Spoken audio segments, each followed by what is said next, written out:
Fat loss কোনো দিন possible নয় যদি তুমি আমার মতন এই ভুলগুলো কন্টিনিউ করে যাচ্ছ।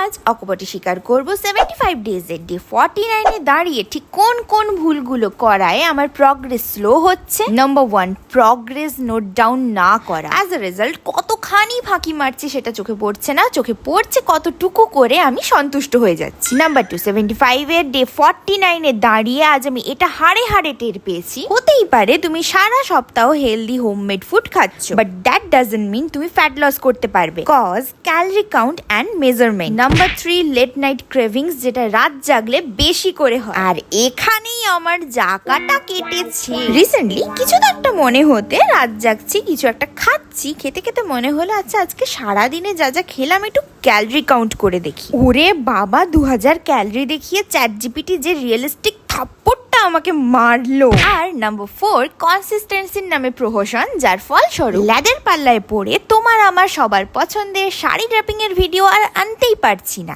একটা খুরাপাতি আইডিয়া অলরেডি মাথায় ঘুরছে শাড়ি ড্রেপিং নিয়ে, বাট সেটাকে বাস্তবায়িত করা হচ্ছে না। মোরাল অফ দ্য স্টোরি, গাধার শ্বশুরি 1.5 বছর পর লাগে, আমার লেগেছে 39 দিন পরে, হুইচ মিনস আমি গাধা তো নই, বাট একটু দেরি করে চোখের পট্টিটা খুলেছে আর। তবে হ্যাঁ, এই 39 দিনে আমার একটা মেজর চেঞ্জ এসেছে, যার জন্য I am very happy, which is last প্রায় 1.5-2 বছর আমি কারোর হেল্প ছাড়া বা কারোর সঙ্গে ওয়ার্কআউট করা ছাড়া ওয়ার্কআউট এনজয় করতে পারতাম না। আমার বড্ড ডিমোটিভেটেড লাগতো, অ্যান্ড দ্যাটস ওয়াই তোমরা জানো মাঝে কয়েক মাস আমি পিটিও নিয়েছিলাম, বাট লাস্ট এই 1 মাস আমি একাই ওয়ার্কআউট করছি, নিজেকে নিজে পুশ করতে পারছি। ইনফ্যাক্ট যে জিনিসে আমি সব থেকে বেশি ফাঁকি মারতাম, which is ABS and HIIT, সেটা আমি নিজে এখন নিজের দায়িত্বে খুব মজার সাথে কমপ্লিট করি। লাফা ঝাপা দৌড়ি আমার দ্বারা ছোট থেকেই সম্ভব হতো না, বড্ড শ্বাস টান লাগতো, বাট এই HIIT করে করে আমার ধীরে ধীরে হলেও স্ট্যামিনাটা বাড়ছে। তো এবার তোমাদের পালা। আমার মতন সিমিলার ভুল তোমরা অজান্তে কে কে করছিলে?